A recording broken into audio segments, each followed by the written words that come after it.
Hello, everyone. Welcome to episode 18 of the Migtown podcast, your only weekly source for the Black Dynamite himself. As always, I am producer Tim, and with me is the mayor of Migtown, Drexel. What is up, everybody? So what'd you bring in for us today? A lot of news. A lot of stuff happened. Blizzards in Canada. Blizzards. The Derek Chauvin thing has jumped off, right? We'll see how that unfolds. A lot of news stories happening, and I don't know. Over the last week, there were some things I've been thinking about, and I want to take some time for everyone to kind of sit back and consider some things as the society goes further into decay, right?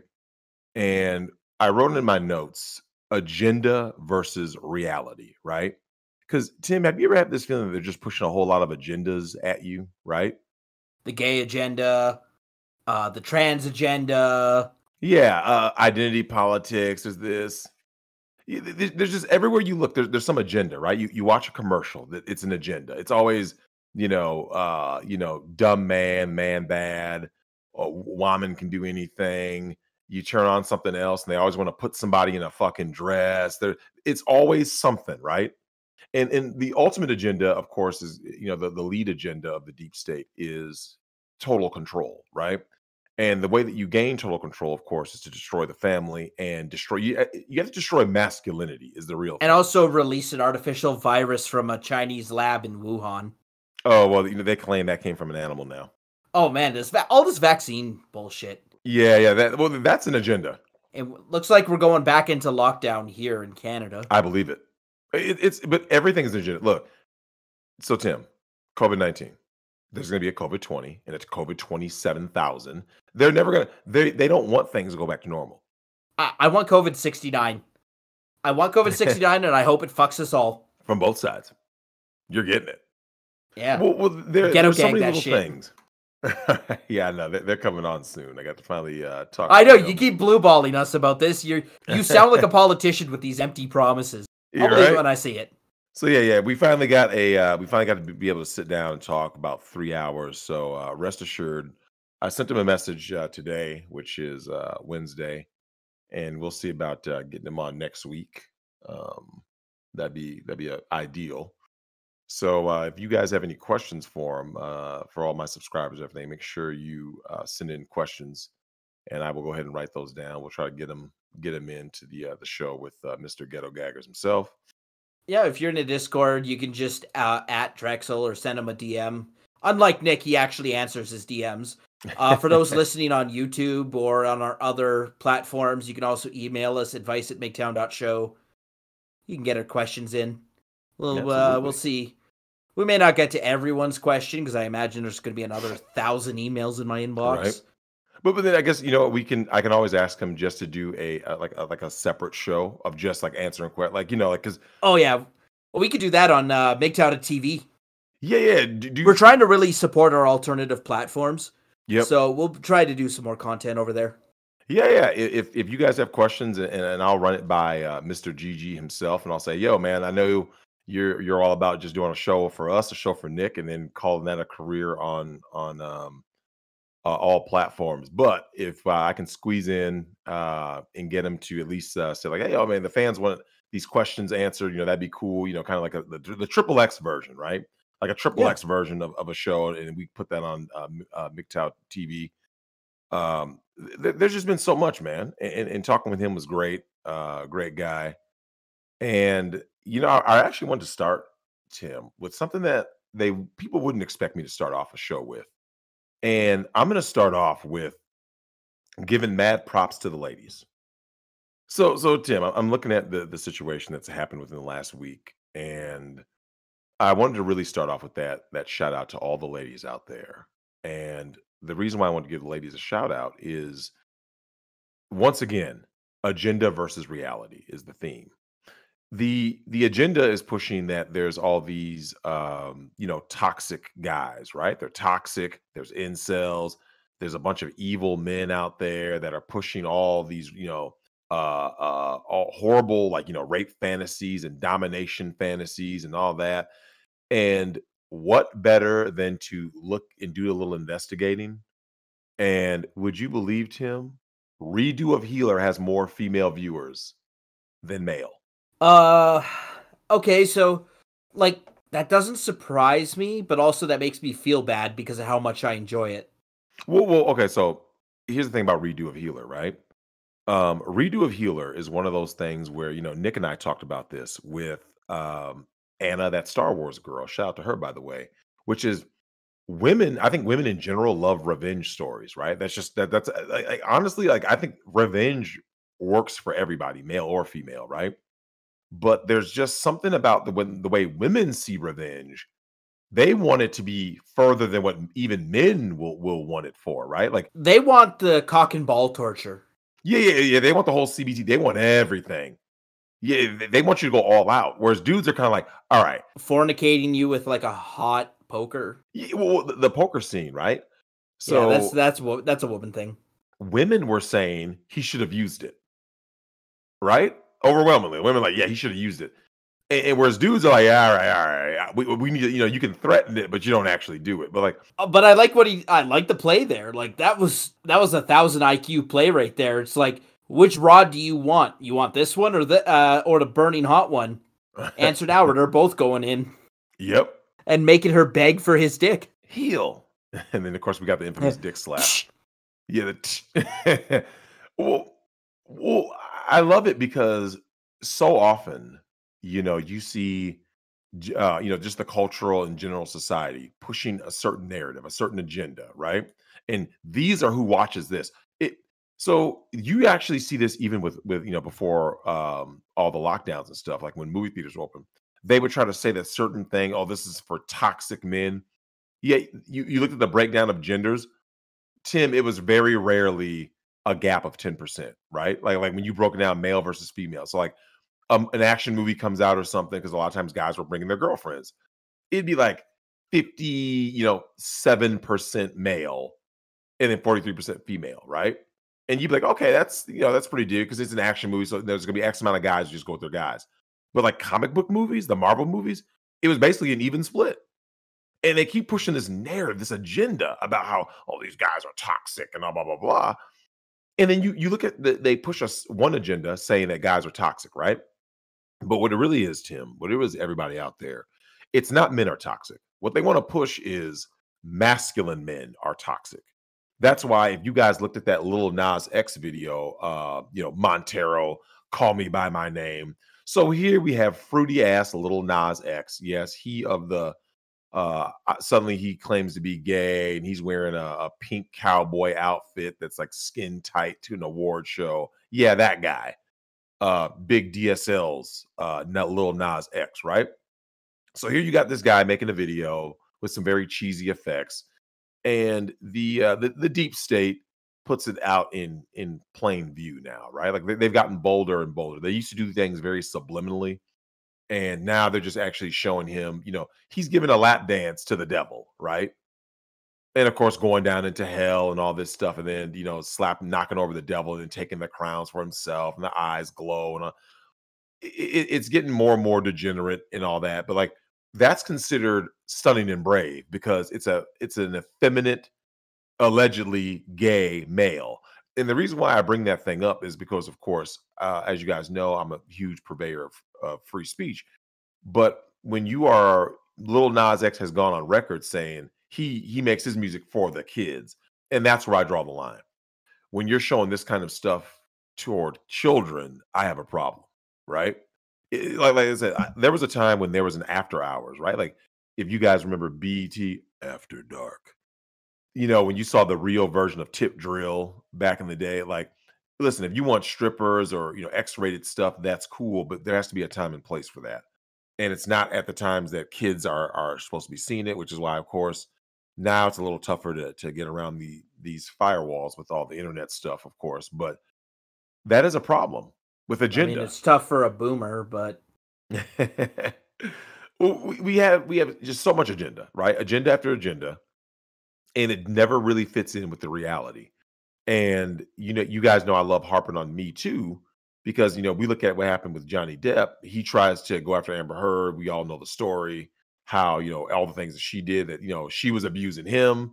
That doesn't fit the agenda and the narrative. So thus, sweeping under the rug, the judge or the judge's son, there was some kind of a connection between the judge and Amber Heard. That gets swept under the rug. He files an appeal. Nope. Appeal denied. You have this agenda, and women are falling for it hook, line, and sinker. It's not going to end well for him, of course, but it is what it is. And Tim, before the show, you and I were talking about Deshaun Watson, right? The Houston Texans quarterback. And dude, this story, Tim, has gotten so bizarre, right? The owner is allegedly paying the legal fees of the accusers, right? And this is this of course, Tim, That's a great way to get out of the contract, right? And like anyone who doesn't understand why this is a big deal, how shady this is, but there is a story on PFT, right? Pro Football Talk, and it says Watson lawsuit list grows, no attempts to settle. And this is by Mark Florio, and it says, or Mike Florio. It says 18 massage therapists with names attached. That's the big one, Tim. Voice support, yes, support for Deshaun Watson. That's why I wanted to start this off with a call out to the women, because as you know, Tim, I am very strong when I say that, if ladies want to show the goodwill to put their name on their support, right? Don't just be sitting here hiding behind pseudonyms and bullshit. Like, you put your name on it, right? And I'm looking at this article, and it says none of the 21 women who have sued Texans quarterback Deshaun Watson of misconduct during massages have attached their names to the lawsuits. On Wednesday, 18 massage therapists who have worked with Watson issued comments regarding his behavior during massage sessions, right? And of course, it has their names and all this provided to PFT by his lawyer, Rusty Hardin, the famed Texas attorney. And it goes on to say their names and blah blah blah. And there's one of the women here. Here's the thing says the statements extend beyond vouching for Watson. However, some criticize and or challenge the plaintiffs. And one of them, Robertson, says, "I started working with Deshaun in December 2019 after being referred to him by another therapist. He sent me a screenshot of a diagram that the head trainer of the Texans gave him, highlighting the muscles that need to be worked on, which included the groin and hamstrings. He asked if I felt comfortable working on those areas, and I said yes because I'm used to working on athletes. During the massage, Deshaun was more comfortable using a towel than draping sheets over the table. This isn't unusual at all. I have several clients that prefer using a towel over sheet. We began using a towel, and that became the norm. When I saw that the first lawsuit mentioned a towel, I chuckled because I gave him that idea. And it's not inappropriate because they teach you in massage school that using a towel is okay.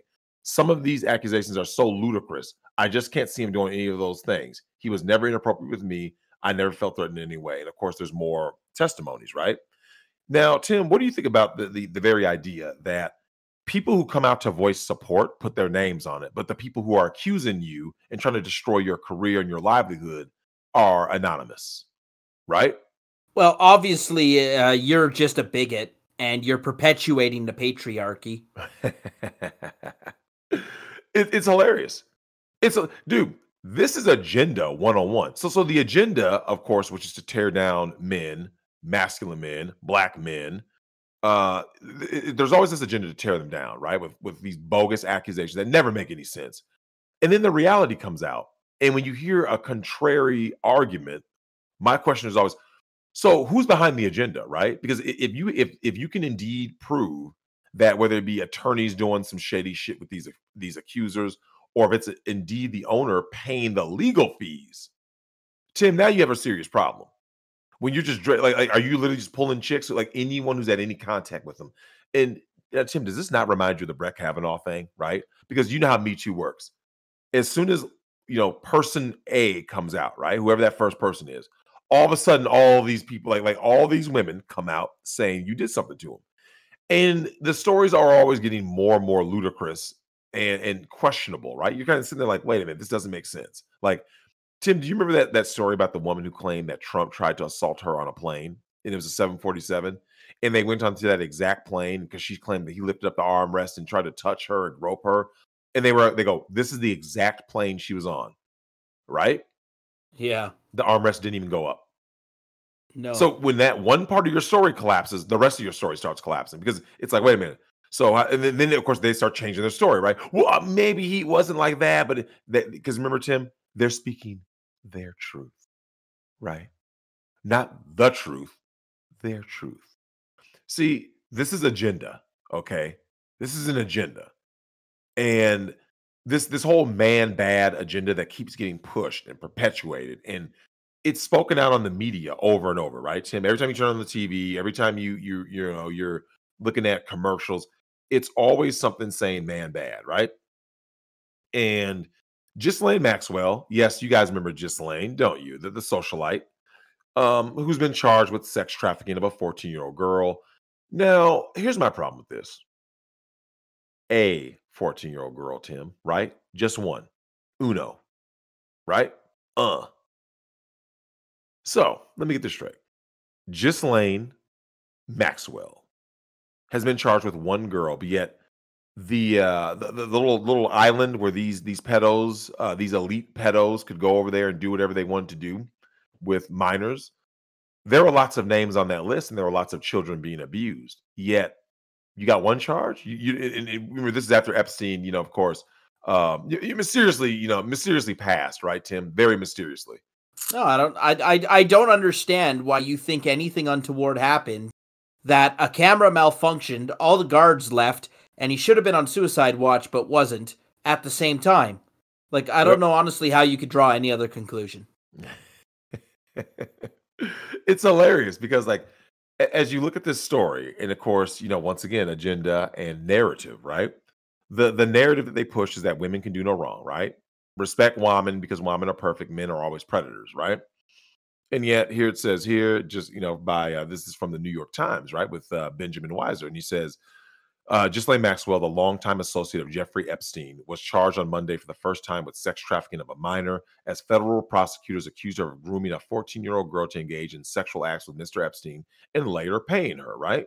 And it talks about the indictment and all this, that, and the new charges against Miss Maxwell go further than those contained in an earlier indictment that accused her of helping Mr. Epstein recruit, groom, and ultimately sexually abuse girls, but did not include sex trafficking allegations. Now, they talk about all this stuff, right?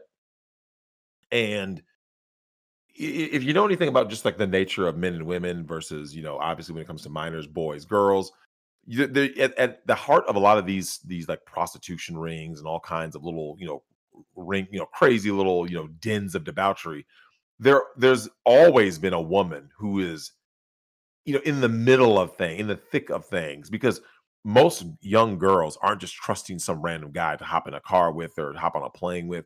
But if you get a woman to, it's okay to be that feminine energy to offset, the big bad man, then it's okay. Ghislaine Maxwell and women like her are just as accountable, Tim, as Jeffrey Epstein himself and the nasty, creepy pedos who went over there and engaged in sexual acts, right? Because once again, the agenda is being pushed, the narrative is being pushed that only certain people can be sexual abusers. Only certain people are bad, right? Whether it be their skin color, whether it be the equipment between their legs, all that kind of stuff. They always, or who they prefer to lay down with in bed. We're not going to speak about our man, right? What's his name? James Charles, right? Little creepy ass James Charles. And how many times has he been busted with the cheese pizza, Tim? Multiple times, right? Sending messages to boys and to underage boys. And has YouTube said anything? No. James Charles is okay because you know why, Tim? He fits an agenda, right? The rainbow agenda. You see what I'm saying? And here we are, crossing over into April Fool's Day here in America. I don't know if you guys celebrate that in Canada. I don't know how anyone celebrates. How the hell does anyone celebrate April Fool's Day? It's not a thing you celebrate. Oh, you celebrate, man. Back in the day, people used to pull all kinds of pranks. Yeah, and then what happened? Fucking women happened. Yeah, well, yeah, they ruined fun, of course. And they can't be funny. No. Well, and that's why, like, sarcasm for the guys out there. Women usually sarcasm, it doesn't make sense to them. And Tim, in your lifetime, how many times have you had to like explain jokes to women? Like, you can't just like, okay, banter, right? Banter between guys. And if someone's cracking jokes, everything has to be explained, right? Well, actually, me mansplaining jokes has become a joke itself. Of course. Well, I'll give you an example. I'll give you a prime example of how women think versus men. So men are literal as a general like base, right? And yet when the time comes to crack jokes and to rib each other a little bit, we tend to do that and that's how we build camaraderie. So the PS5 secured meme, right? Tim, if you explain like if you said the PS5 secured meme to a woman, like, hey, what would you do for the for that PS5? Women don't have that sense of like, just cracking a joke, being self-deprecating to come up with some, crazy situation that they would do for a PS5, right? So your wife just left you, right? You lost your job, your student loans are due. You bought a sawed-off shotgun. Yeah, like everything bad happened, and That's a funny song. You get that DM, right? From a prince over in Dubai. And he just needs to go ahead and do that Dubai porta potting on you, right? And he's offering, let's say, 200 grand, right? And altogether, your bills are looking at about 100 grand, right? When you add up all that stuff, dudes start making jokes about how desperate they'd have to be to go over to Dubai, right? Women don't like. I'm telling you, they don't have that sense of humor. Like that's why when you talk about the PS5 secure, like a PS5 costs $500, I would just work for it. It's like that's not the fucking point. The point is to crack the joke because you can't get it anywhere. So what would you do for the most desired item, right? Like, Tim, they don't get it. You just sit there like, whatever, man. Like, there's no need to explain it. You're like, yeah, whatever. Yeah. Anyways, but fucking April Fools. Getting back to some of these things that I have written down about some of these agendas, the agenda of the church, I think, has gotten so perverted, right? It's become so perverted and perverse and misleading and misguiding to the youth and the black church in particular. You wind up basically you go there for social credit, right? So the agenda is present yourself as blank, right? In this case, like upstanding citizen, blah blah blah. But that's why, if you guys notice, these are the people who always get busted, right? These hoes at church are just presenting themselves. They're just presenting. And that's it. Oh, Tim, did you hear about that guy who got caught with the 2 dominatrix chicks? Catholic priests? Did you hear about that? Was one of them a dominatrix grandma? Thankfully not. Thankfully not. But these people get caught and they get pushed up against reality. Like the Derek Jacksons of the world, right? He has an agenda. I'm going to fake it till I make it, tell these women what they want to hear. I'm going to have an agenda, and it's going to be to bash men, especially black men, even though he's black himself. And he's going to talk. So it was all projection, right? It was all projection and deflection. He actually published Derek Jackson. We published his takedown before Coach Greg Adams did. We actually beat the coach to a punch. Dude, I kid you not, Tim, every single dude in the manosphere that saw Derek Jackson, like looked at his videos, were like, this dude's a fucking fraud. Like, and women, Tim, they actually believed him. Look, if you go around right now, like these women literally believed every single word he said. Derek Jackson's a real man. This is what men need to be. And we're sitting looking like, this guy's a fraud. And do you know what they called you? A hater. Oh, you're bitter. You're jealous. And so they'd be using all these adjectives. Yeah. They would say weird shit. You're like, so here you are trying to help them to be like, look, I don't want you to get played. Don't give this guy your money or attention. Now, Derek Jackson. And you eventually just go, you know what, fuck it then. Go ahead and do that, what you're doing, right? And it is what it is, right? And someone put, was it the bishop burned the stand because 2 dominatrix and a preacher was caught boning? Yeah, dude, all kinds of debauchery going on out there. All I can say is thank God the preacher didn't put his dick in a little boy's butthole. Isn't that sad that that's the best we can say, right? Yeah, like, that's the best. At least that didn't happen. Like, dude, Tim, what do you think about that? That's the positive that you can take out of any scenario that involves church-going debauchery, right? At least it didn't involve children. That's the best we can hope for now. Like, that's where we're at in 2021. You see what I'm saying? Yep. And these agendas, these narratives that keep getting pushed on people, man. And they're like this. Oh, but Tim, women are more religious than men. Oh, you know what? Black women hold the moral high ground. The only reason they hold the moral high ground because they're flat on their backs and their legs reach up to the moral high ground. Always. Always. So that's the narrative, right? The narrative is that the black woman is God, she's a queen, yas queen, slay queen. And then Tim, you know the beauty of it is when you start looking at cold hard facts, right? That's why I wanted to make sure that this was about agenda versus reality. And I'm looking at this Pew Research Center, right? And here we're looking at prisons, right? This is from 2017. And black people make up 12% of the population, 33% of prisoners. White people, 64% of the population, 30% of prisoners. Latinos, Hispanics, 16% over 23%, right? In terms of actual prisoners. And then they say that black women are the backbone of the family. The United States has the most single parent households. We really just mean single moms, right? For the, like 1% of dads, basically, right? We're talking about single moms, right? And, in 2018, 1/4 of all kids come from single parents, right? Because remember, black people, there aren't that many. There aren't that many black people in America. Yet that's who's bringing this average down. And when we look at the black family, Tim, it's at 75%, right? 75% of children born in the United States, who in the black community, in the Martin Luther King Boulevard section, 75% single mom. Hispanics, 59%. Whites, 38%. Asians, 20%.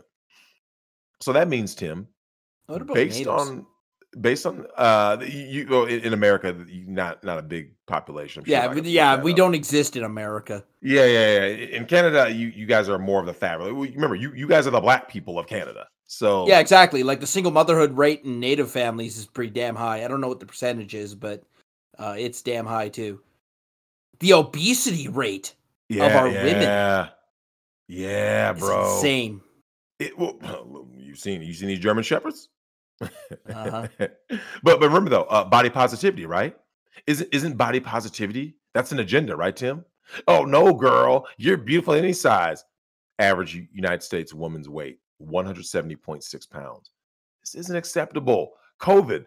So Tim, the people who were most affected by COVID. You know the best part is? What's that? I could bench the average American woman. Can you bench Lizzo? What is she? 240? No. 260? Stop. Anything that involves Lizzo does not start with 2. Okay. She's over $3, bro. She's well over $3. Okay. Yeah. That means I could deadlift her, but wouldn't be able to bench her. That's a lot of woman.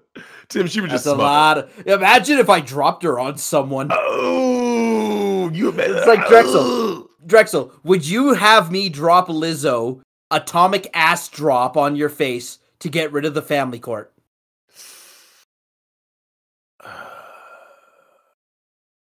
Atomic ass drop.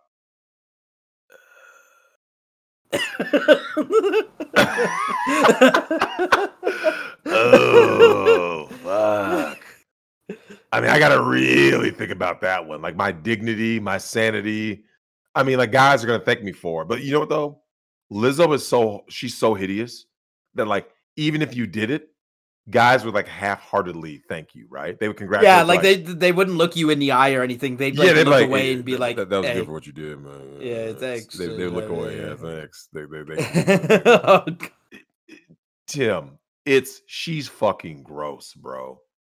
And with STDs, it shows that black men reported the highest STD rate, which is shocking to me because I always figured to be the German Shepherd herself, right? Because they're the ones being more promiscuous in terms of having all these goddamn babies or aborting the 44 plus million that they've already aborted.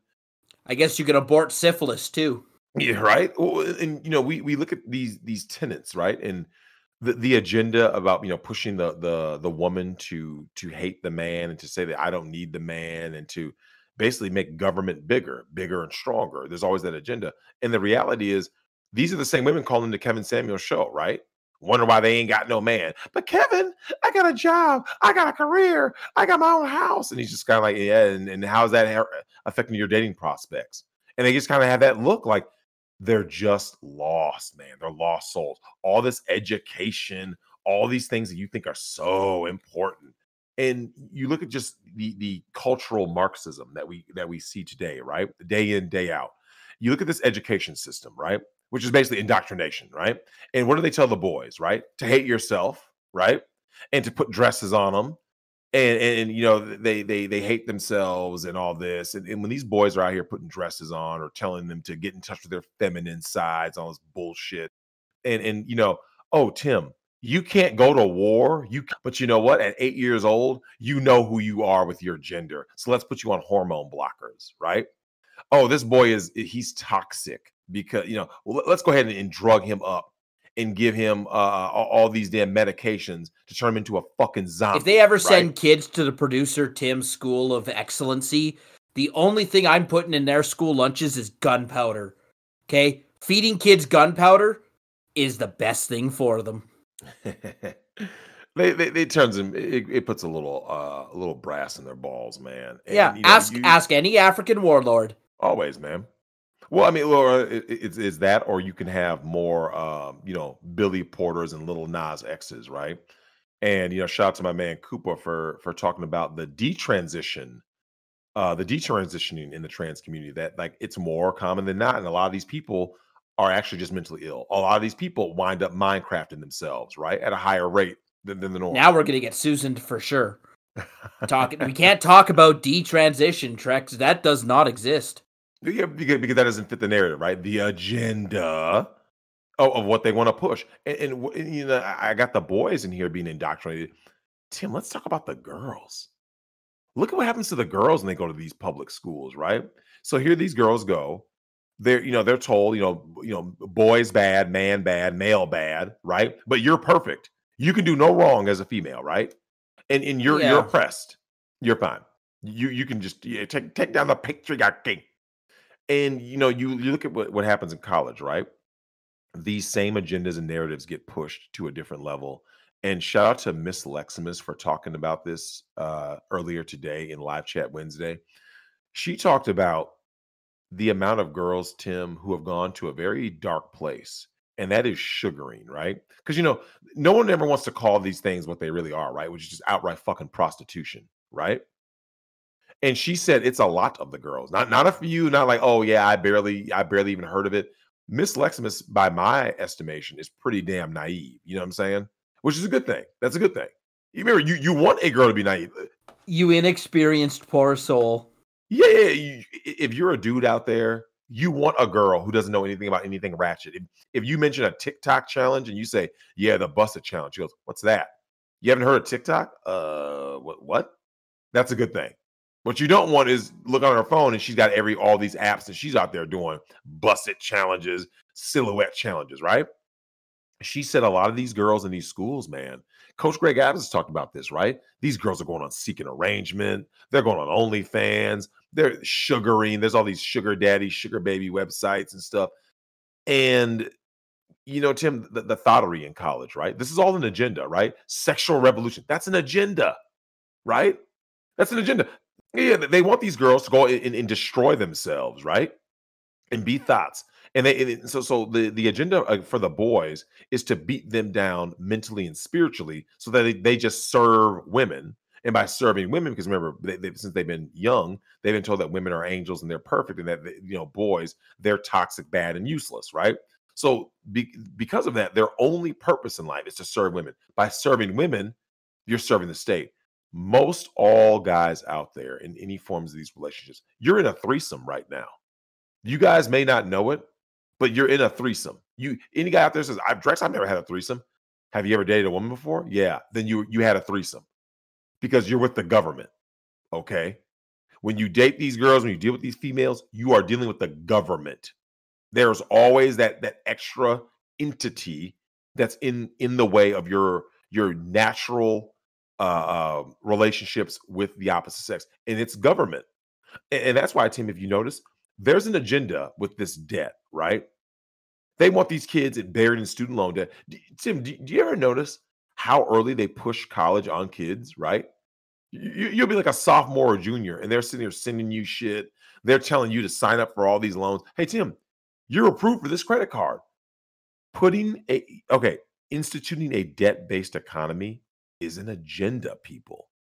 The government wants you to be permanently in debt. That's why, if you noticed him, They're trying to raise the age of retirement because why? They don't have any money to actually pay all these people. They need you to die first before they pay you. They want to work you to the fucking bone, and then when it's time to pay up, they want to kill you off, and then, like any good Ponzi scheme, get new suckers. That's why they have to import more people for more workers, a wider voter base, Yep. right? That's all. Tim, all of this is agenda based, right? This is yeah. all an agenda, and I want people to really think about this for a second. I want you to think about, like I said, you have that agenda, but what is the reality of these consequences, right? You're going to get higher divorces when you taught boys to hate themselves and the girls to hate the boys, and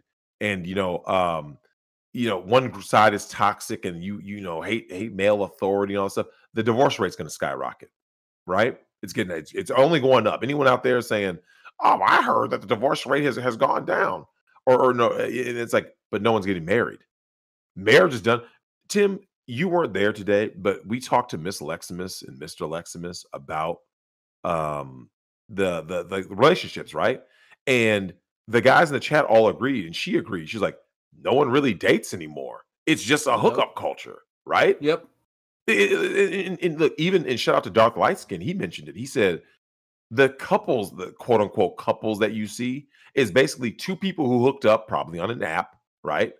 They hooked up, they liked banging, and they kept banging, and they were like, well, I guess that now we're gonna bang exclusively now. They don't really know each other, right? They didn't really get to know each other. They didn't really try to form a real bond, a real foundation.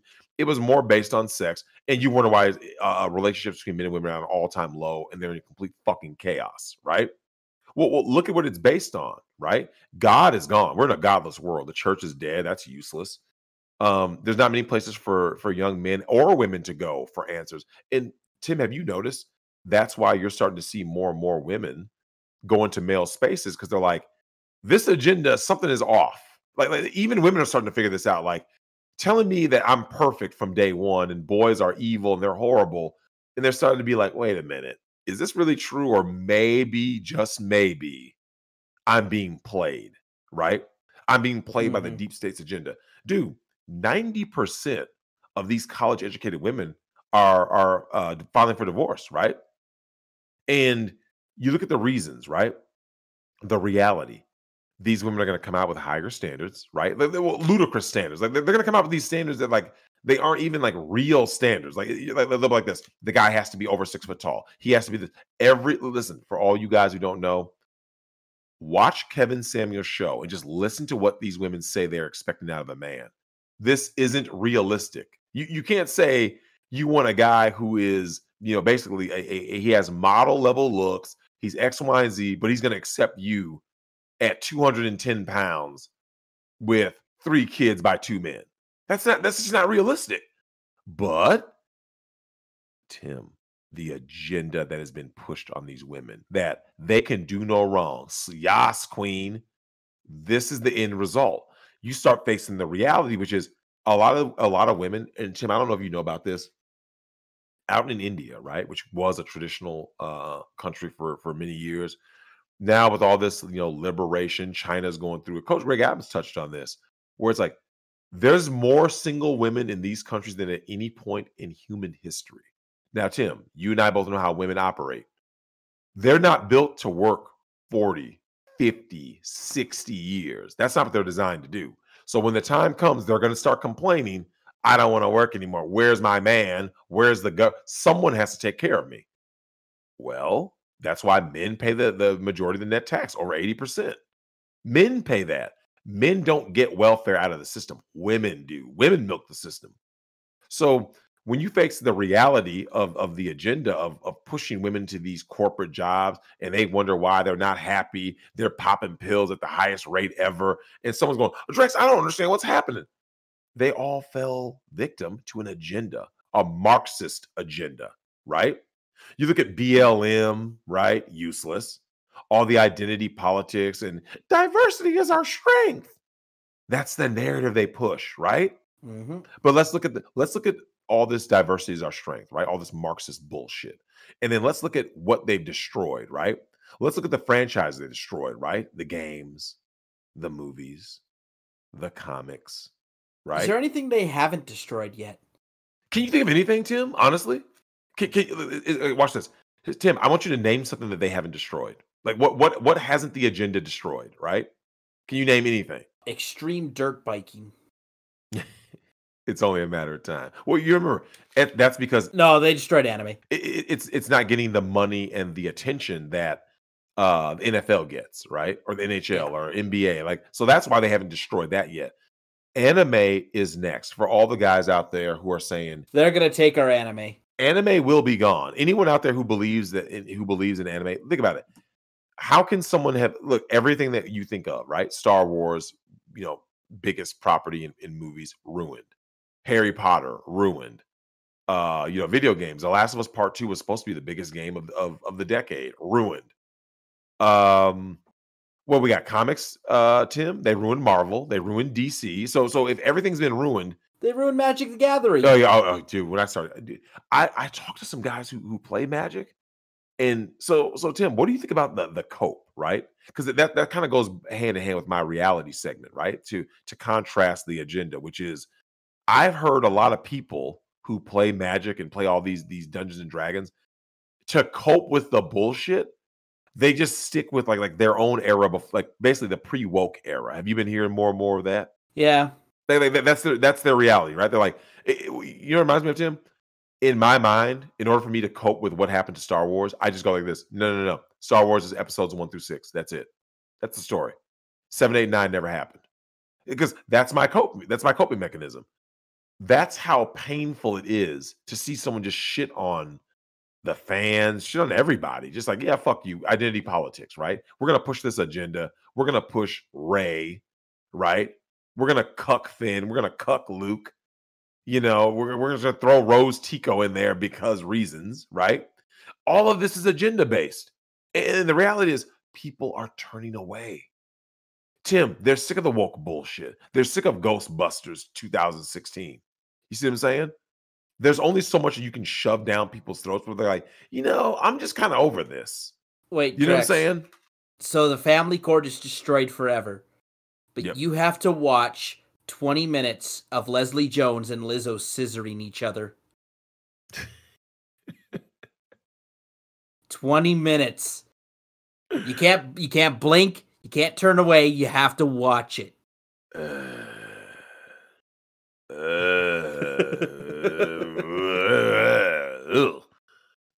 Dude, it's so oppressive to my eyes. Like I would literally fucking bleach my eyes, man.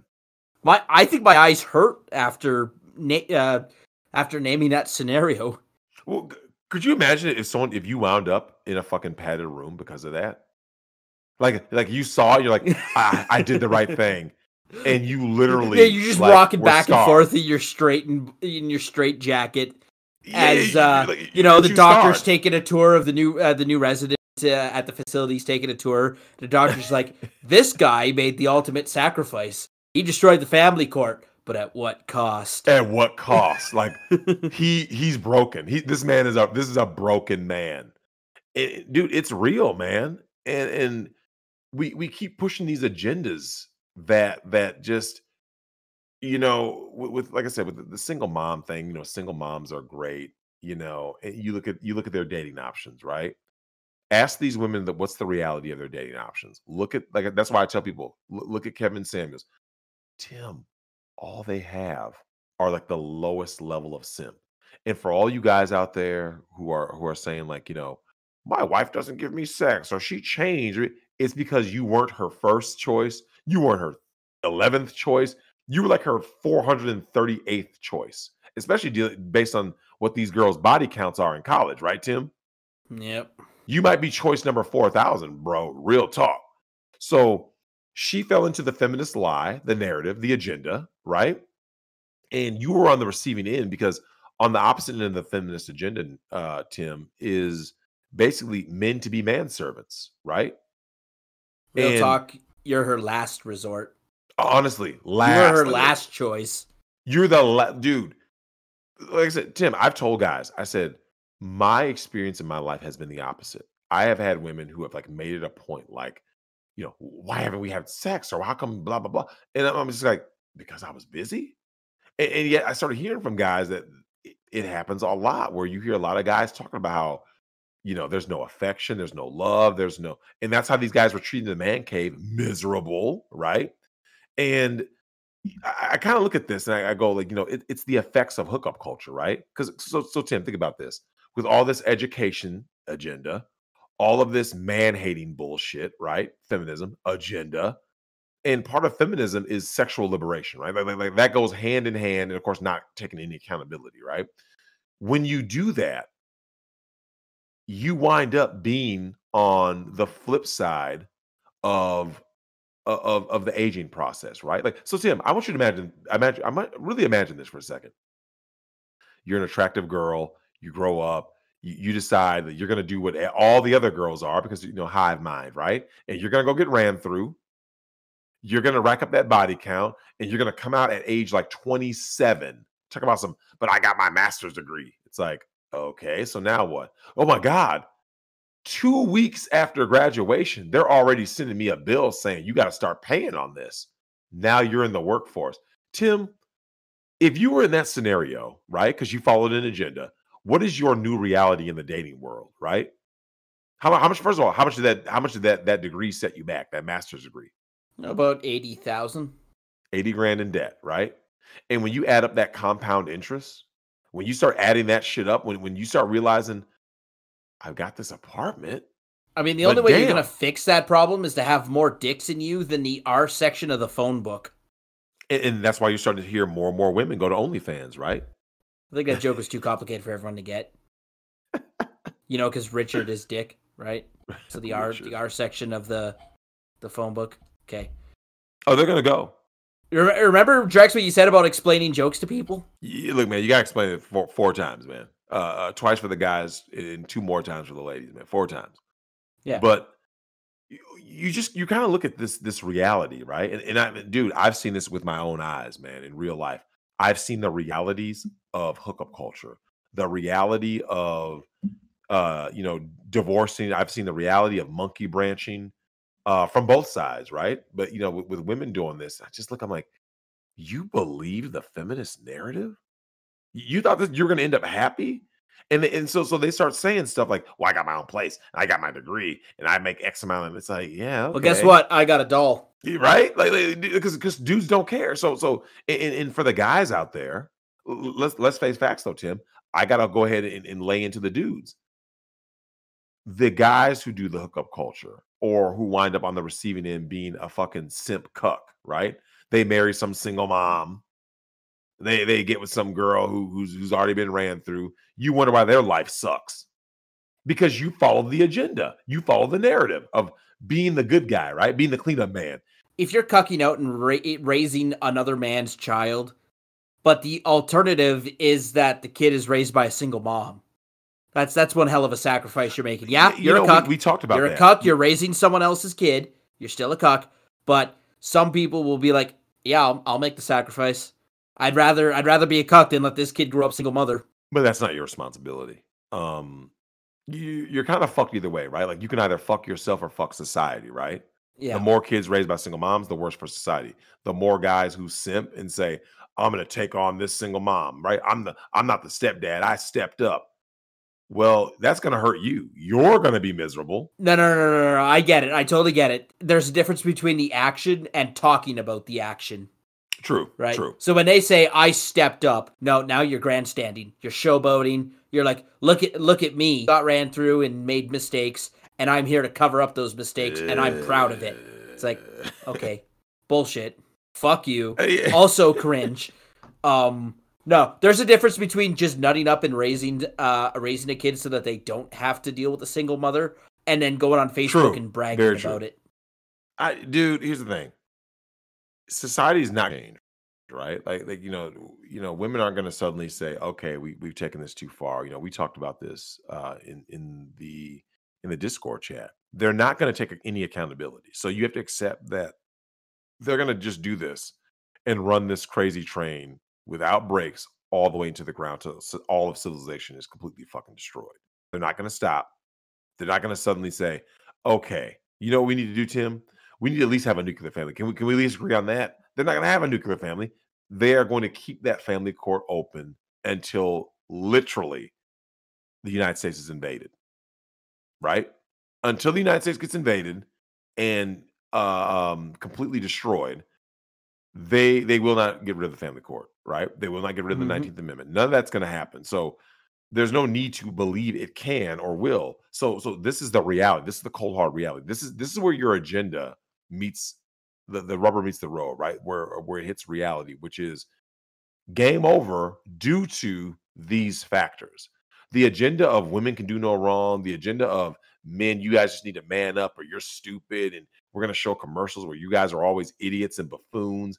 The end result of all this man bashing and Yas Queen is a collapsed society. So that is where this is headed. And it all starts with relationships. I mean, really think about this. The agenda that is pushed, the narrative that is pushed for men, they tell you, yeah, go to school, do this, get married, have kids, work hard, be monogamous. Oh, your relationship's gonna be perfect. You're gonna be married to a goddess. Tim, you and I have talked about this. Most married guys are fucking miserable. Most dudes in relationships are miserable. And I got to be fair to the ladies out there because they're saying, hey, Drex, a lot of times we're in relationships that are terrible for us. The difference is a woman will always have more options than a dude. Your average woman will always have more options. You see what I'm saying? So you kind of get to a point where you kind of look and you're like, where does this part of the agenda lead? Right? Because, Tim, without strong relationships between man and woman, and then of course those relationships transfer to children. Without strong relationships, man, where are you really going to be? And like I said, Nick and I have talked about this numerous times during this whole lockdown when that first hit about a year ago, right? The narrative, the agenda was one way, but Tim, relationships, man. Do you have real life friends? Because a lot of people, and Tim, have you ever seen that guy who tries to, or girl who pretends that they're a loner, right? I don't need anybody. I don't need to listen to anybody. I don't want anybody near me. Lockdowns hit, and all of a sudden it started sinking in, right? How alone they were. They're like, holy shit, I don't have a single friend. All of a sudden they start posting memes online. They got to go do busted challenges. They got more outlandish for attention because the agenda collapsed on reality. No, no, no. You are better off in life with real friends, real family members. Even you guys don't always have to agree, but like when the love is there, when the respect is there, it usually works out well. Okay. And you contrast that, right? You contrast these relationships with the big tech censorship, right? And Tim, I don't know if you heard about this, but I saw an article today from it was on Fox News, right? And it was going ahead. It was written by Brooke Singman, and it says Facebook removes video of Trump interview with daughter-in-law Laura Trump, right? And I looked at this because I was like, well, that's a troubling headline. So I clicked on it. I started reading through a few paragraphs, and it says Facebook removed a video of an interview with former President Trump conducted by his daughter-in-law, Laura Trump, saying any content, quote unquote, in the voice of Donald Trump would be scrubbed from the social media platform. Facebook permanently banned the former president from their platform in January after the Capitol riot, which is funny because, of course, Antifa is allowed to exist, right? BLM Mhm. was allowed to destroy shit, right? Narrative, agenda, right? As long as it fits the gay agenda, Desmond is amazing. That's okay, right? If it's the rainbow agenda, if it's the Marxist agenda, if it's the agenda of misandry, tearing down men, all of that is bullshit. Okay. And free speech is the reality that you would want, but it's not the reality that we're getting. So Trump is talking about starting his own, social media network platform. But of course, you and I know how this is going to do, Tim. The big tech is going to go back to the banks, right? The processors, right? And they're going to say, hey, you're not allowed to bring that person. We're not going to process that person's payments. You see what I'm saying? And that is a very scary world where we're going to be in a world of pure social credit. right? And that's what I wanted to leave you guys with, is just really looking at that, is this Puritanism, this cancel culture, and all this, and how all of these agendas that work against you. When you hear people out there trying to get you to be, to be sexist, to be racist, to be classist, whatever, all these agendas pushing you, it's just to divide you, man. It's to divide you, it's to divide me. And when you start looking at cold hard facts, like I said, don't use cold hard facts. Obviously, not all data is completely accurate. It's just like a general tool, kind of like a starting point to kind of look and see if the observable reality fits the narrative of certain statistics. So obviously, you can manipulate statistics, but you have to get to a point, Tim, where like I said, with the single parent households, right? If blacks are at the top at 75%, you can't be happy that you're Hispanic and your single mother household is at 59%, right? Or you're Asian at 20% or white at 38%. All of this is a problem, right? It's a problem that we have a narrative that's pushing with single moms are perfect. It's a problem that we have a narrative that says that the nuclear family is worthless. It's a problem that someone says we need to start canceling people because they don't have the same view. It's like, no, no, no, no. You need to have a reality where people stand up against false accusations. They stand up for free speech in the Constitution. There has to be accountability. And instead, we get more and more fuck shit, more and more Lil Nas X videos and double standards, because there's not enough pushback against agenda.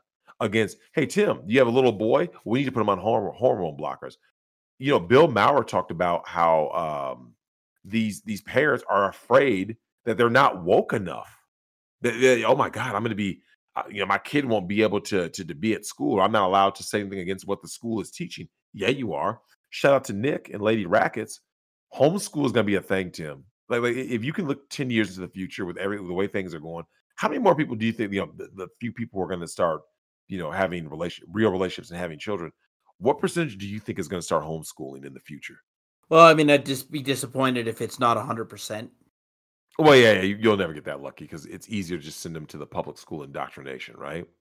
Okay, what percentage of nuclear families, Drex?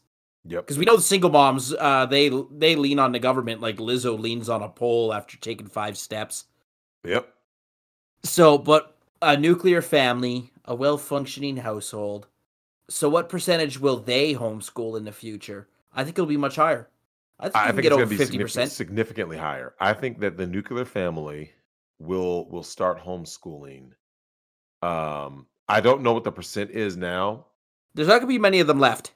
Well, yeah, there's going to be fewer and fewer, right? There's always going to be fewer and fewer nuclear families. But I do believe, Tim, I truly believe that you're going to really see this push. Like I said, I don't know what the exact percentage is of homeschool kids. I can actually check that now. Because I think whatever it is, I think you may see it double, man. Real talk. Like I think you're gonna it's gonna get to that point where Tim, everyone's starting to see it now, right? Like there was a time when people could just start to say like, Tim, I don't think that it's that bad. You used to be able to say that, right? Now it's just too obvious, right? And you look at that, as I look up this thing, children homeschooled. And I'm going to check this out right now. Oh, so Tim, the amount of kids who are actually homeschooled, a little over 3% of the nation's school-age children are homeschooled in a given year, federal data shows. And that's That was as actually a of little higher November than I thought. 9th. And think about it, 3% is actually really low, right? But Tim, what do you think is going to happen with the whole distance learning thing and the liberal push? Well, some of the parents are starting to see what kind of bullshit teachers are talking about to their kids. Well, wasn't that one of the big wake up calls, right? Is It that was. parents? Okay, so when the pandemic first hit and kids got forced to stay at home, right? The parents for the first time actually saw what kids were being taught in school, right? Because before you sent them to school, right? Yeah. You're like, all right, I sent little Johnny and little Jane to school, right? And then that was that. Once you sit down and you looked at what the hell they were doing, like, what the fuck is this? There was that one teacher who tweeted too, and I don't know if that was actually a real tweet or not, but he's like, if you want to watch me, what I teach to kids, on the Zoom call, then I want to watch you bathe your kids to teach them proper hygiene. And it's like gross. That's fucking nasty. I don't know if The- that's the- a real tweet or not. That might be fake. I can't But- believe that someone would be that stupid to tweet something like that. but Especially then a again, man. Tim. Well, especially Then a man. again, though.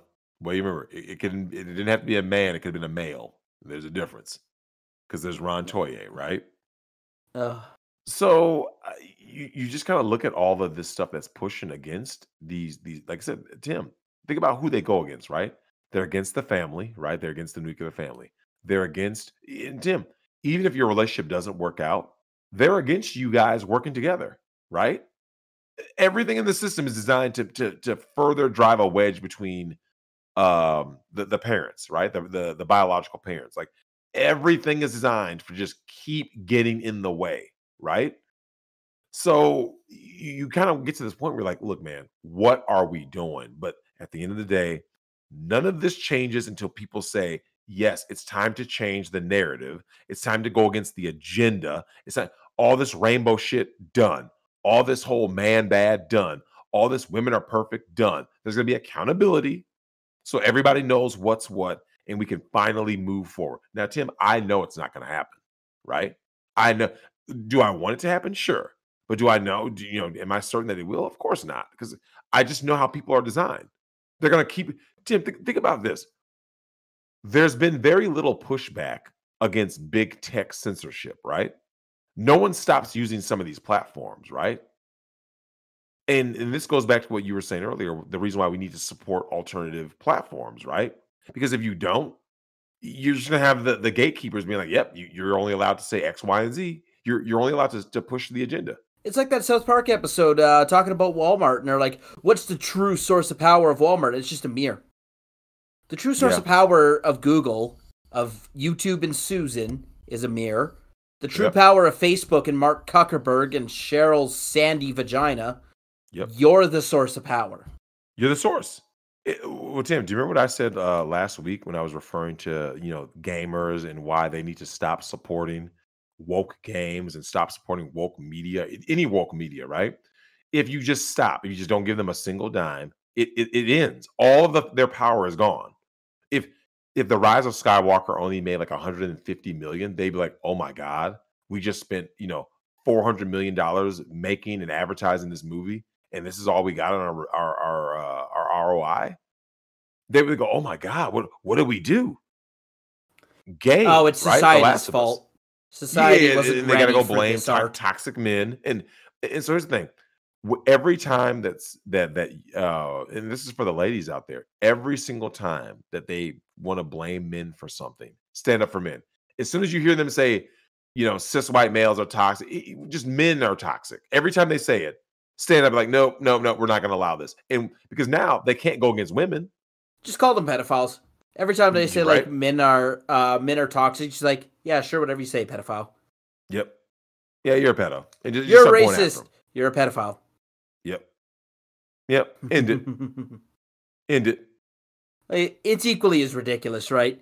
Eventually, elections are going to come down to one person calling the other a pedophile and the other one calling the other one a racist. And apparently we have to judge which one is worse. Would you rather be called the N-word or a pedophile? Right. Well, hell, it's getting there now, right? People are just they hurl insults, but like there's no real. Do you ever notice it's all style, right? Everything's becoming more about your style. And did you? Ooh, it's almost like you're doing stuff for likes, right? Like Yeah. it's the equivalent of looking at World Star, right? Instead of an actual real debate, instead of actual real issues, all you're seeing people do is just do shit for clout, and that shit's played out, man. It's lame. I would not be opposed to hockey players being prime minister and members of parliament up here, and every question period they get into just a complete fist fight, jerseying each other. Man, I'd pay a lot more attention to politics if there was a blood sport. No, they probably get Every more shit Wednesday. done. I'm pretty sure they would get more done. Probably. It's sad, man. It's really sad that people are falling victims to all of this nonsense being pushed into their brains all day, every day. And Oh. it's sad. But like I said, I just want to leave you guys with that. I hope you guys truly understand, like, when you see someone pushing something on you, they're pushing a narrative, they're pushing an agenda. Just know that it's only there to further divide, and it's going to destroy you. It's going to destroy your community. Going to destroy your relationships. They just want a bunch of serfs. Go look at those people in China. They're not happy. Go ask these corporate women. They're not happy. Go ask the incel. He's not happy. You have all these unhappy, most of the Twitter mob are just miserable fucking people. Yeah, they're popping SSRIs nonstop. Yeah, they're nobodies. You have a bunch of nobodies mad that someone else is doing more than them, doing better than them, right? And they have to or I gotta God bring everyone forbid, else you're down. actually having fun. Yeah. Oh God, that person's having too much fun. We need to cancel that. Yeah, not allowed. That person was too funny. That's not allowed. Yeah, that's not allowed.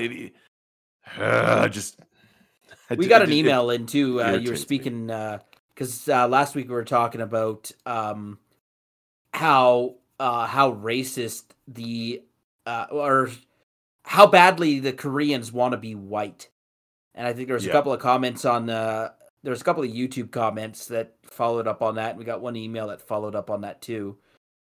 She was talking about a member of a K-pop group, Korean pop, right? Yep. Yeah, okay. Apparently this one person has a slightly darker skin than the rest of the group members. And she provides, when she says slightly darker, apparently Nick's skin tone is darker than that group member's skin tone.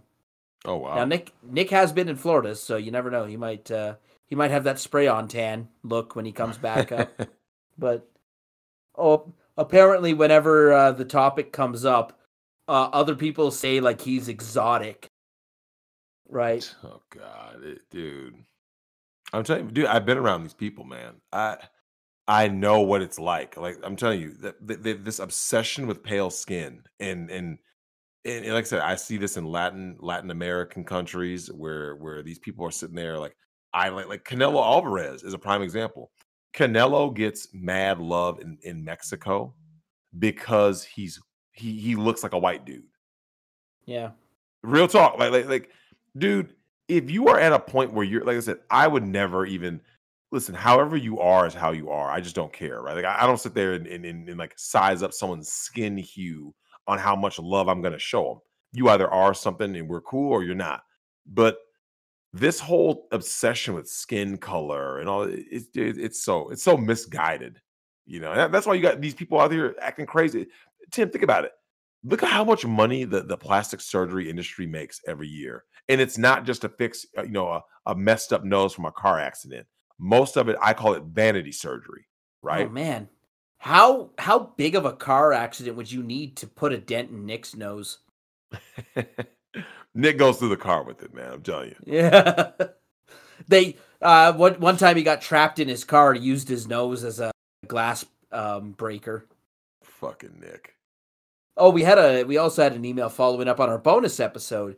Episode 4, where we talked about video games.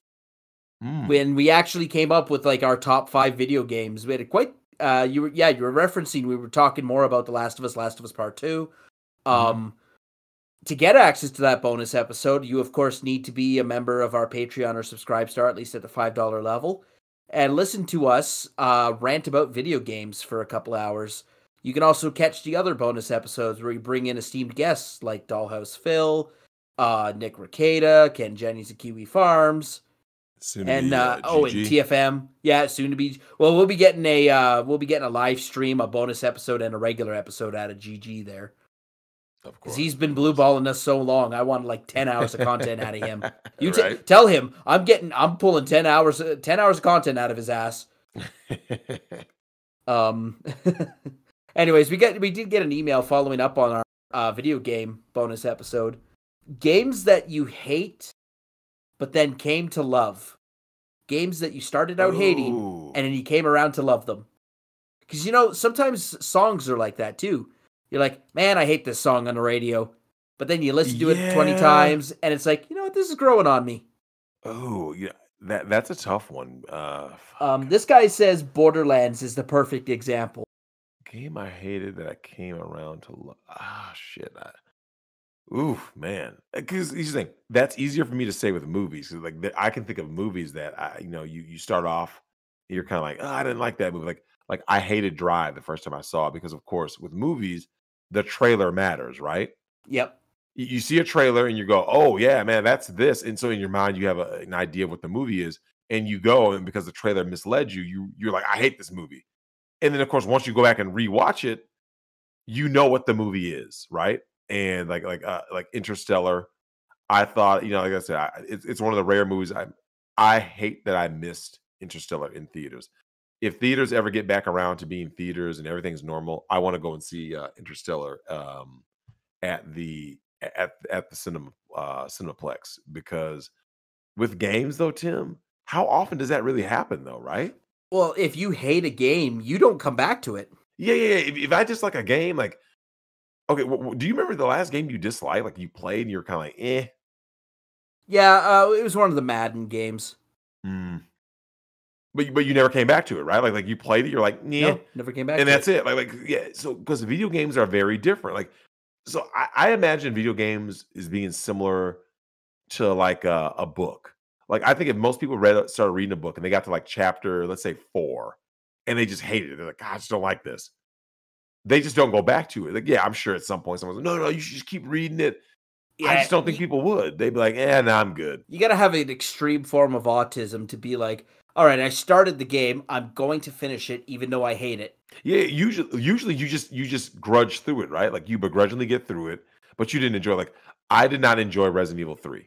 Resident Evil 3 remake was a fucking bleh, right? A disaster, a boring disaster, right? Just a middling disaster. And yet I remember playing through it, and I'm just like, I'm only playing through this game because I paid money, right? Yeah, I want to get my Well, money out of it. yeah, yeah, yeah. It's like with games, usually you don't really get, because yeah, usually if a game is good, it's good. If it's not good, you're kind of like, fuck this game, and you're just done with it.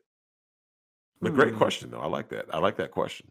That's gonna make us think. I can think of a couple of games that I hated at first and came back to, but most of that's gonna come from not having the skill level to beat the game, Yeah.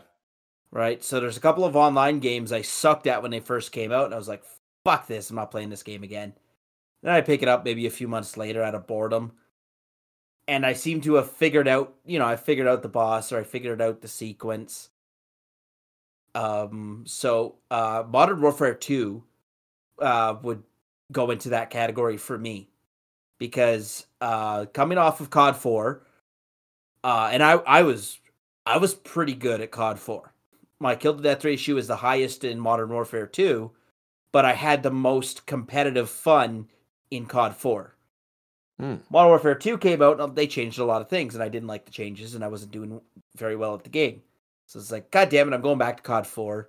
But eventually they killed the servers, right? I go back to Modern Warfare 2. They did a couple of patches and fixes, and you start to learn the maps better. And now you know, I'm one of those people that would throw up the, if you play a domination match, I'd throw up like the 115 to 6 death gameplays. I had a couple of those on that snow map. I think it was Satellite, it was called. I Hmm. forget. But, every now and then you'd luck out. But average, I'd get about 2 to 1 Not bad. um, in games. And I didn't play like esports competitive. I just kind of randoms online. I never clanned up or partied up or anything. But yeah, that's an example of a game that I hated at first, but then came back around to. Because once you started getting good at it, it was fun raining down like these. Because that was Modern Warfare 2 was the introduction of the AC-130 as a kill streak. In COD 4, you had a UAV, a Predator missile, and a support helicopter, and that was it. You could only get those three things. It was 3 kills, 5 kills, 7 kills in a row. Hmm.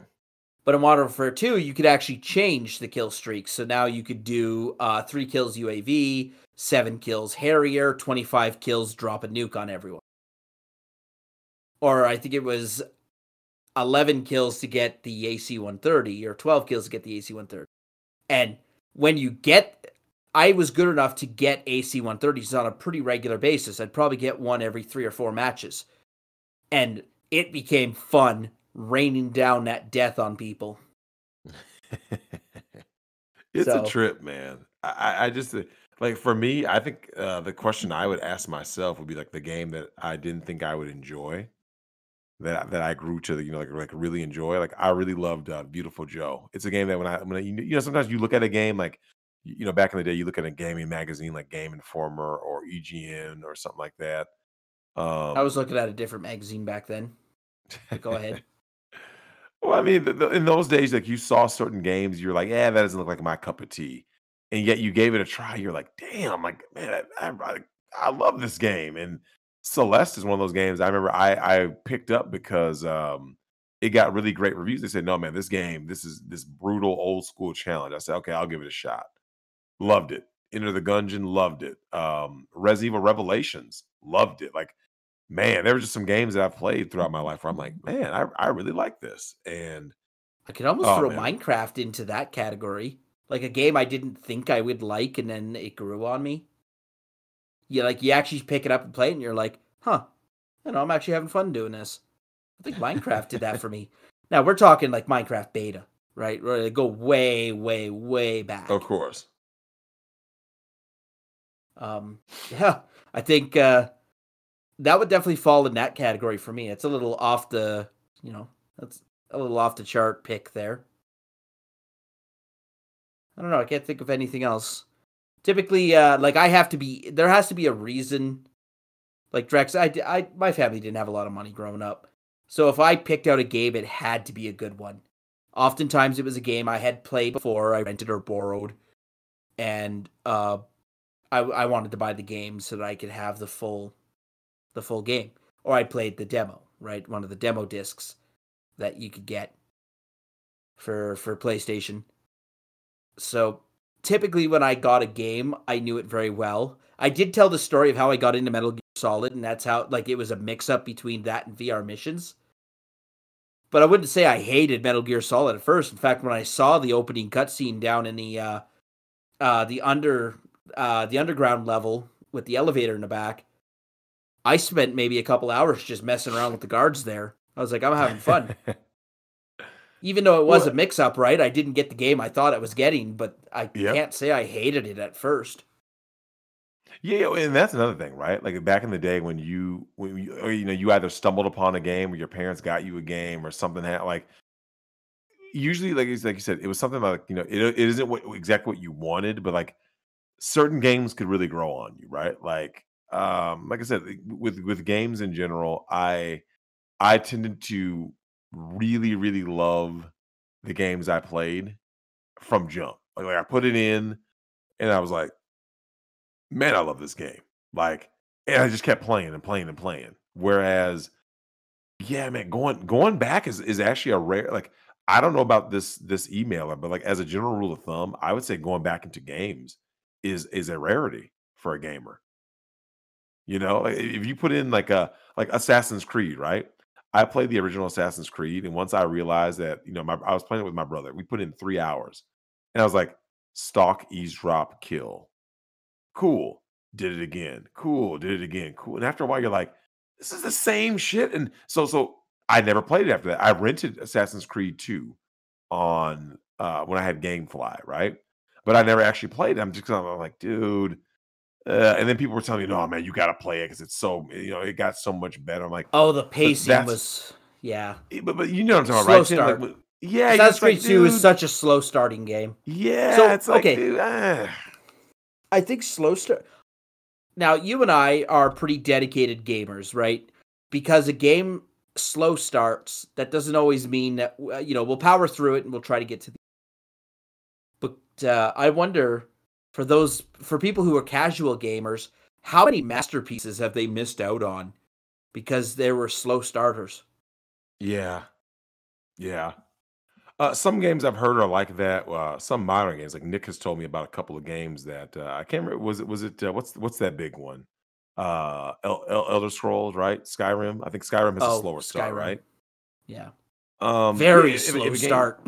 Yeah, if a game has a slow start, like I said, okay, the only time I would play through a slow start is if literally everybody tells me, "Yo, I know it's slow, just push through it." Like I promise you, it's worth it. It's like if everyone told me that, I'd be like, "Okay, I'll do my best." I really don't like games that have these bullshit slow starts. I just don't. I'm like, dude, I like make something interesting where it's like I want to keep playing. You know what I'm saying? I would say the story mode in Grand Theft Auto 5 got off to a really slow start with Franklin. But then as soon as you go like break into Michael's house and Michael has a gun to your head, then you're like, all right, I'm into this story now. I powered through it, right? That I never stopped. I could imagine someone playing the story mode of Grand Theft Auto 5, and because of how slow Franklin's story begins, they're just like, fuck it, I'm just going online. I can see that. And they never actually played the why story. not, Because the right? story is good. I liked the story in Grand Theft Auto 5, but it was slow to start. Well, you had 3 stories in part 5, right? I think it was like three main protagonists. Well, there's 3 people, but all their stories are kind of intertwined. Yeah. Yeah, I just here's the thing. I don't understand. Let's be fair though. Metal Gear Solid 3 story actually started pretty slow. You know, like really think about Snake Eater, right? Like okay, that the virtuous mission, right? I don't think that It's started pretty slow. slow. I don't think it started pretty slow. Like, yeah, you're doing all the codec and or radio conversations, but that's typical Metal Gear. I think if you were playing, if your introduction to the franchise was Snake Eater, you'd probably think that was a little slow. But if you played Metal Gear Solid 1 and 2, you know that there's going to be a 5-minute codec conversation to start the game. Yep. Well, I think that part 3. Here's what's funny. So part 3 had less codec intermissions early in the game because they fixed that from part 2, and they gave you optional ones, right? Some Yeah. of them were required, some of them were optional. But one of the things that I found in part 3 with the codec calls and just the pacing of the game was that the story didn't really go anywhere. And I would say in the virtuous mission, not much. And then even after the virtuous mission, I can't remember the exact point where the story picked up in Snake Eater. I want to say it's about after you meet Eva, right? Is that when the story Yeah, I was going to say kind of pick Eva. up? Eva's where the That's story what picked picks up up. the story. Yeah, because until that point, you're just kind of okay. Infiltrate this, get that. I'm just kind of okay. But at the same time, it was building suspense. I would argue that, especially that first cutscene when you spot the KGB soldier in the virtuous mission, and now you're like, oh shit, like these are armed KGB soldiers, and I have a fucking hush puppy. Correct. Right? And I'm like, okay, that's building suspense. If I'd never played Metal Gear before and I didn't know much about the franchise, but I did know that like this was a stealth action game, I would say that that's building the suspense. Agreed. I just one of the things that I've found with games a lot of times is um your intro is one thing, but at the end of the day, you always want to make sure that you have something that players engage with, right? Whether it's the gameplay elements, whether it's the story, and sometimes Tim, even the scenery, right? Okay, what is it that I'm looking at as I'm exploring? Sometimes that is enough to make you go, ooh, and that's what I think Breath of the Wild did a great job of that. Like you start the game and you immediately were like, ooh, what's this? Ooh, I want to This see game more of the looks world. nice. Yeah, it looks nice. You want to explore. Like that's harder to do than people think because a lot of times it's like, okay, this is a narrative focused game. Yeah, go here, do this, Go here, go do do this. And you're that. kind of you feel just kind of like, God, I'm just being led around. But yeah, certain games, man. Yeah, it's great. Anyways, I think we'll wrap up for today's show. Any closing thoughts on reality or the agenda? Yeah, that's what I want to let people know, man. Because Tim, it's becoming more obvious, right? It's just becoming more like. Have you noticed that? Like, it's becoming more in your face, right? It's becoming more and more obvious, and I think at some point people have to start taking a stand against all these agendas that are just here to destroy us and divide us, man. At some point, just stand up, man. Stand up against this bullshit. There's the little things you can do as well. Because you don't have to go die on a hill or on a cross. You don't have to cost yourself your job and your salary going on some epic LinkedIn meltdown like some people Right. do, right? There's the little things you can do to help. Number one, give us money. Give us money. No, I'm joking. I mean, I'm only half joking. No, the fans who give us money are awesome. We're coming pretty close on some milestones here. I think we're 120 people away from 5,000 subscribers. So thank you very much. Yes, once we hit 5,000, we will do a live call show for everyone. It's on you. If you want the live call-in show, well, tell your friends. Get us up to 5,000. Share, subscribe. We're coming up on some milestones too in terms of like the Patreon and the subscribe star. We're almost at 100 people on Patreon. Smooth. I think we're at 34 on subscribe star, so pretty good numbers there. Nice. The show's been quite successful in the last month. I'm pleasantly surprised. Surprised. Although now Patreon's starting to take a bigger cut from us because we're over a certain amount now. Oh, is that right? Yeah, that's annoying, but I mean, What happened to flat rates for everything, man? Whatever happened to all that? I mean, I don't mind it if they're dinging the big creators who can afford it.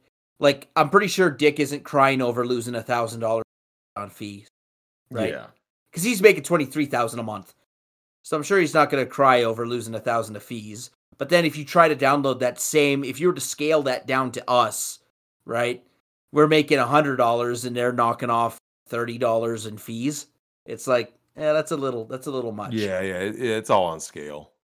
So, but I mean, that's a good sign. That's a good problem to have, that this show is getting successful enough that they're starting to take more money. No, that's take a moment to thank the fans for what they do for us. Absolutely. Oh, apparently there was another mass shooting, by the way. 52 minutes ago from CNN. 4 people, including a child, killed in a mass shooting in Orange, California. Oh, California, the Office highest complex. gun. But Drex, don't you know that shooting people is illegal? If you just make something illegal, no one's going to do it, right? Oh, they published Chauvin's body camera in court really? today. Hmm. Okay, so I noticed that when I visit CNN, it's not the top headline. I actually have to look for this story. So let's quickly check out. It was at an office complex on Wednesday night. So 5:30 p.m. officers called to shots fired. Suspect is in critical condition. So they shot the suspect. Apparently he was taken mostly alive. Mostly alive. Yeah, not much information on it. If it was in an office building, though, at first I thought it said housing complex, and I was like, oh, this one will fade pretty quickly. Right. But no, it's an office building. I don't know. Usually if it's an office building, it's because he got fired. Could be. Right. He went postal. If it's an office building or a warehouse, it's because he went postal. In general cases, yeah, because dude, it's gotten so crazy out here now, man. You never seem to really know where people's minds are at. People are just doing some wild shit. What if, what happens when a day comes, and it will come, that the Twitter mob cancels someone and gets them fired from their job? Like, because there was that one woman that showed up to the Twitter, was it the Twitter or Facebook headquarters, and then kind of winged one person. It's like she went in there to commit a mass shooting, and it was a superficial wound on one person. Hey, good job, woman. Good job, lady. Right. This is why we don't have female mass shooters. It's not because they don't want to do it. It's because they're so fucking incompetent. Yeah, dude. Women aren't going out doing that shit. But that's it for us today. Hope you guys enjoyed the show. Like, subscribe, comment, give us money, don't give us money. Give us what you can afford. Just a tip, though. Just a tip. Until next time, stay frosty, everyone. Peace.